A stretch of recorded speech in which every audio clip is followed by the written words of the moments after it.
Shalom, my friends. Today we are going to break your chains. This video is for anyone who feels stuck. If you feel like you are trapped in a job you hate, in a financial situation that is suffocating you, or in a life that feels like it is going nowhere, then this message was sent from heaven specifically for you. The feeling of being stuck is not a circumstance. It is a spiritual disease. And today, I am going to give you the cure. I will reveal the ancient Torah secret to breaking through any obstacle, and I will give you a simple, powerful action you can take today to set the wheels of your redemption in motion. But first, I need you to locate the prison walls. In what area of your life do you feel the most stuck? Is it your career, your finances, your relationships? Name it. Write it in the comments below. By giving it a name, you are taking the first step towards tearing it down. Before we begin this holy rebellion, I need you to join our army of liberators. We are on a mission to reach 50,000 subscribers, to bring this message of freedom and power to a world that is trapped in a prison of its own making. If you believe in this mission, then do your part. Hit that subscribe button right now. Join this sacred family, this mishpacha. And listen, for those of you who are ready to not just get unstuck, but to build a life of unstoppable momentum, I have something extraordinary.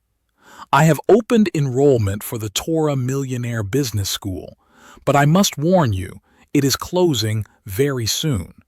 For just $299, I will unveil the full Torah wealth system, the same 3,000-year-old Jewish money laws that built dynasties, protected families, and created unstoppable prosperity. This is not theory. This is the blueprint for freedom. The link is in the comments below. If you feel the call, do not wait.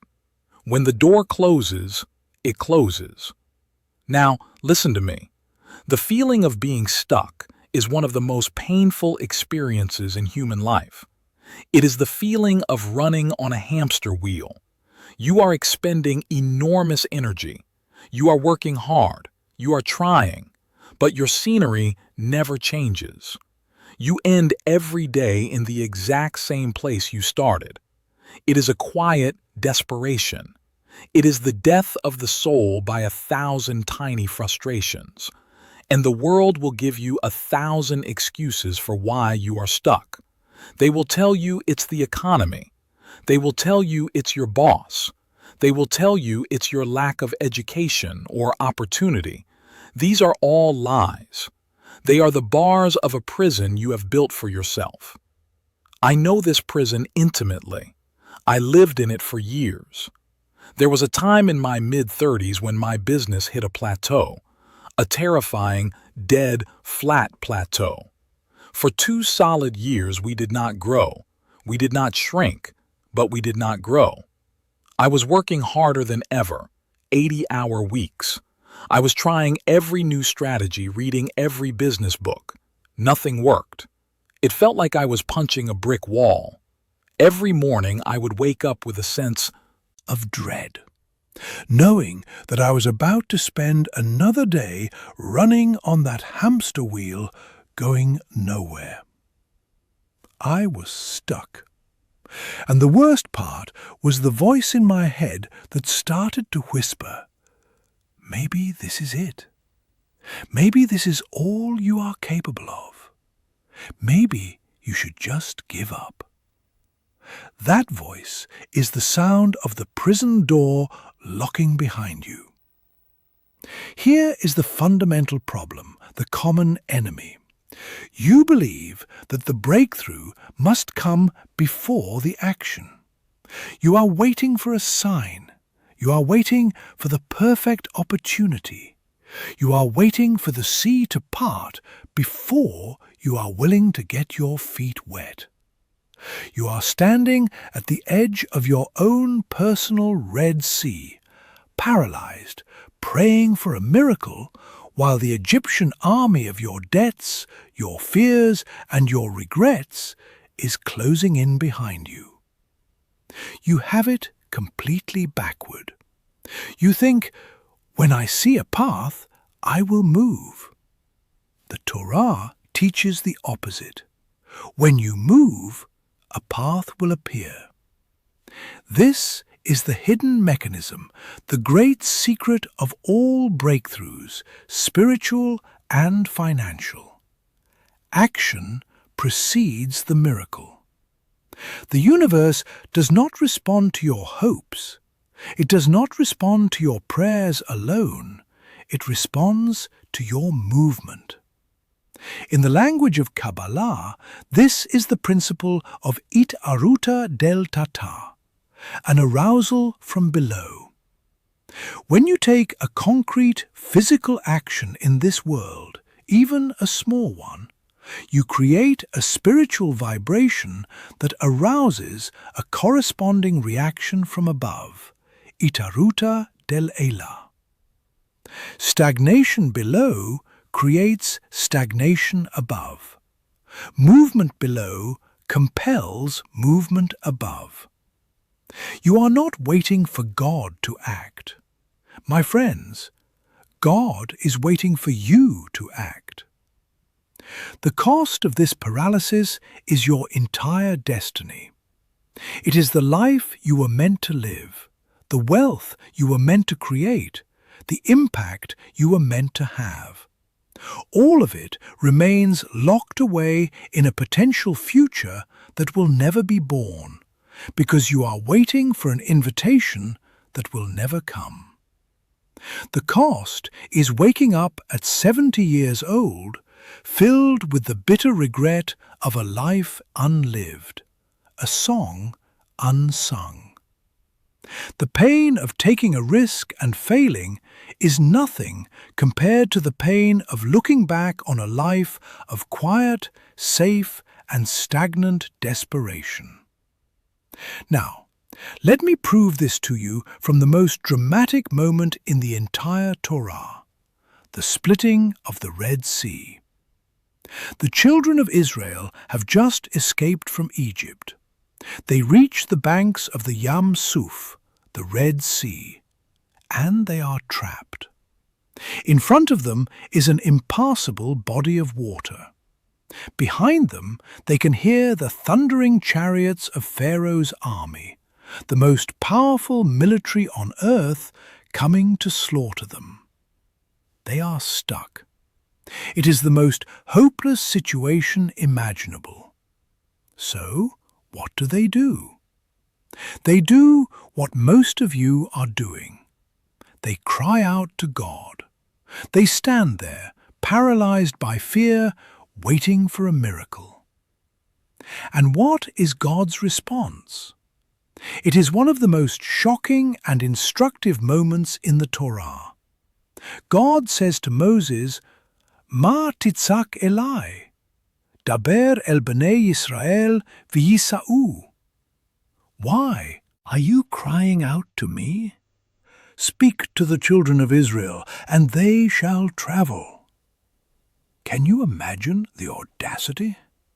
God is saying, stop praying and start moving. Travel where? Into the sea. I am not going to split the sea while you are standing safely on the shore. You move first. And what happens next? The Midrash tells us the famous story. The people are hesitating. No one wants to be the first to walk into the water. And then one man, Nachshon, the son of Aminadab, from the tribe of Judah, makes a decision. He says, "I will go." And he starts walking into the sea. The water comes up to his ankles. He keeps walking. It comes up to his knees. He keeps walking. It comes up to his waist, his chest, his neck. The Midrash says that the water came right up to his nostrils, and he was about to drown.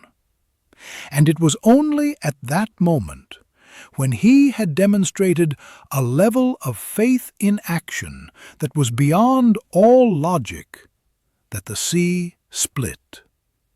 Nachshon's action preceded the miracle. His movement compelled the breakthrough. That day, sitting in my stagnant business, I realized I was one of the Israelites standing on the shore, crying out to God. I was waiting for the sea to split. I was waiting for a new customer to just appear, for a new market to just open up. And I heard God's voice in my soul. Why are you crying out to me? Move. My epiphany was this. I had to be Nachshon. I had to take an action that seemed illogical, an action that had no guarantee of success. I had to walk into the water. So, I did something crazy. My business was in America. I took the last of my available credit and I bought a plane ticket to a trade show in Germany. My advisors told me I was insane. You have no European customers. You don't speak German. It's a waste of money. They were right, logically. But my soul knew I had to move. I had to do something. I had to get off the shore. I went to that trade show. I didn't make a single sale. By all rational metrics, it was a complete failure. I came home dejected. But 2 weeks later, I got a call. It was from a man who had been at the show. He hadn't even visited my booth, but he had seen my company's name in the directory, and it had stuck in his mind. He was the head of a major European distribution network. He said, "I see you are looking to expand into Europe. Let's talk." That one conversation led to a distribution deal that doubled the size of my company in 18 months. I had walked into the water, and the sea had split. The action preceded the miracle. Now, let me give you the practical 3-step formula to become Nachshon in your own life. This is how you get unstuck, starting today. I call it the Nachshon Protocol. Step 1. Identify your sea and your shore. You will take out a piece of paper. On one side, you will write, "My sea." This is the obstacle that seems impassable. Be specific. My $50,000 of credit card debt. My dead-end job. My inability to find a partner. On the other side, you will write, "My shore." This is your current state of inaction. Endlessly scrolling through job websites but never applying. Making budgets but never sticking to them. Complaining about being lonely, but never going out. You must be brutally honest about how you are staying on the shore. Step 2. Find the first step. Now you will ask yourself the most important question. What is the smallest, most concrete, physical action I can take today to move towards the sea? This is not a big dramatic leap. It is the first step. It is Nachshon putting his big toe in the water. If your C is debt, your first step might be to call one credit card company and ask for a lower interest rate. If your C is your job, your first step might be to update one paragraph of your resume. If your C is loneliness, your first step might be to sign up for a local volunteer group. The action must be small, specific, and something you can do right now. Step 3. Take the step and declare. This is the moment of activation. You will now perform that one small action, and as you do it, or immediately after, you will say these words out loud. Master of the universe, I am no longer waiting on the shore. I am walking into the water. I have done my part. Now I trust you to do yours. This is not a prayer of begging. It is a declaration of partnership. You are activating the principle of itaruta deltata. You are being nakshon. This three-step protocol, identify, find the step, act, and declare, is the universal key to getting unstuck. If you are in your 20s and feel lost, this will give you a compass and a motor. If you are in your 40s or 50s and feel like your life is over, this will prove to you that your greatest chapter is yet to come. The advanced hack is to make your first step an act of giving. If you feel stuck financially, your first step should be to give a small amount of charity. This act of giving, when you feel you have nothing to give, is the ultimate nakshon move. It is a declaration that you trust the source so completely that you can afford to be a channel, even now. So here is my challenge to you, the 24-hour nakshon challenge. I am not asking for 30 days. I am asking you to take one step in the next 24 hours. Here are your 3 immediate actions to prepare. 1. Right now, get that piece of paper and identify your sea and your shore. 2. Before you go to sleep tonight, identify your first step. Write it down on a sticky note and put it on your bathroom mirror. 3. Share this video with one person who you know feels stuck. Tell them you are taking the nakshon challenge and invite them to do it with you. The journey is easier with a fellow traveler. Remember the promise. You are not stuck. You are just standing still. You have mistaken the shore for your home.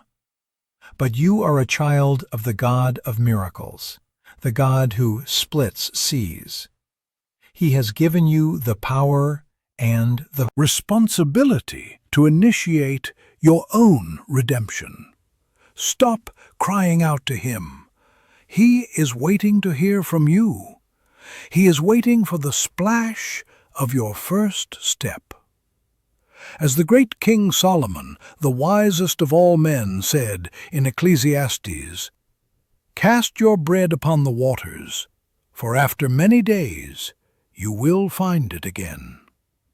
He was not just giving financial advice. He was revealing the secret of the universe. You have to cast your bread, your action, your faith, your first step, onto the chaotic waters of the unknown. Only then can you expect to see a return. Shalom, and may you be blessed with the courage of nakshon, the faith to take that first step into the sea, and the joy of watching the waters of your life part before you. Amen.